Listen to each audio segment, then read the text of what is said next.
Can we generalize it? Looking at these numbers, searching for patterns, it's always what we do. Julia? Couldn't you say that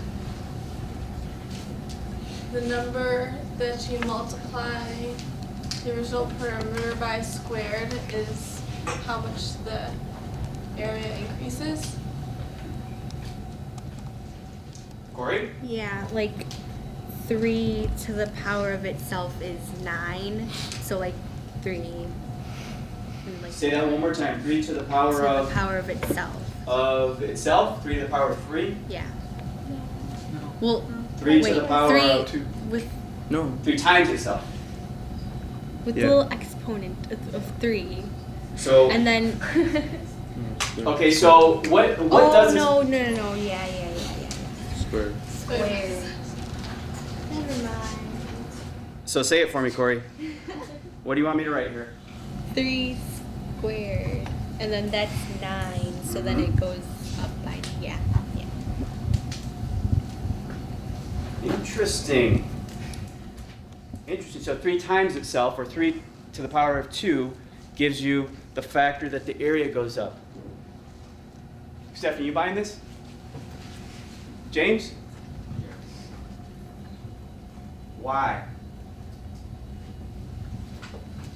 Wait, let me back up. I take that back. What's going to happen when I multiply the perimeter by 4? What's going to happen to the area of the square? So I've got a perimeter of 1,200 feet. The area will increase by, John? 16 times. Shanetta, you agree? All right, Michelle, I'm going to increase the area by a factor of 5, so I'm going to go from 300 to 1,500 feet. What's going to happen to that area? Increase by.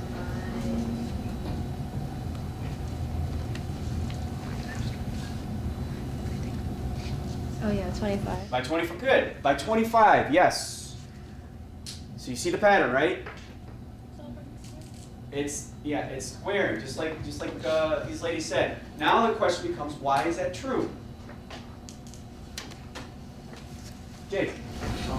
Because for both of the shapes, you're looking at, you find the area by using 2 dimensions. For the triangle, it's the base and the height, and for the rectangle, it's the length and the width. So when you multiply each of those dimensions by a certain number, you're going to have to multiply it.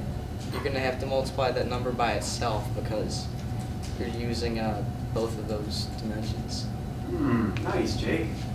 Can somebody who kind of understands what he says, can you maybe say it in a little bit differently?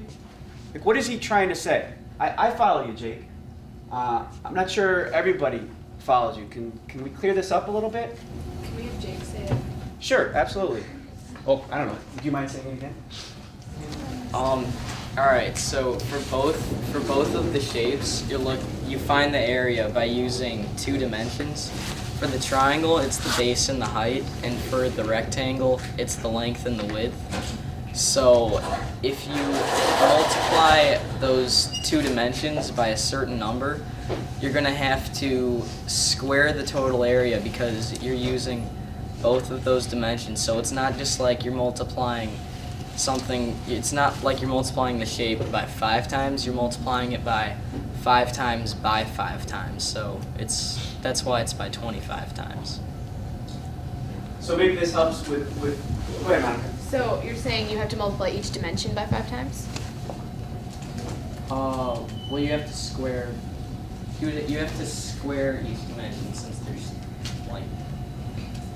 Right. Yeah. But it's 5 times by 5 times because there are. I get it. I just can't like spit it out. Riaz, go ahead. I think I get what Jake's trying to say is because, like say when you're increasing the area, you're multiplying both sides by a certain number, and so you have to square it because it's this number times this number, which is essentially squaring. Good. You see where I'm getting like you've got the, like, say you've got the square, and so you're multiplying by 1, okay? And then, or let's say 2. Then you're multiplying by 2 again over here. So it's 2 by 2 on both sides, just squaring it. Do you get it? Okay, good. A couple more comments. Good, yes. Coleman.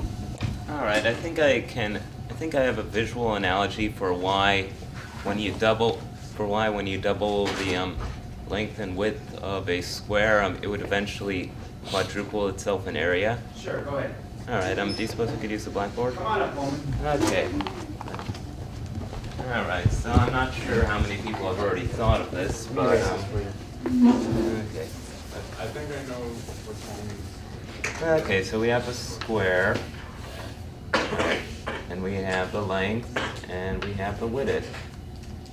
And let's see, what was I doing?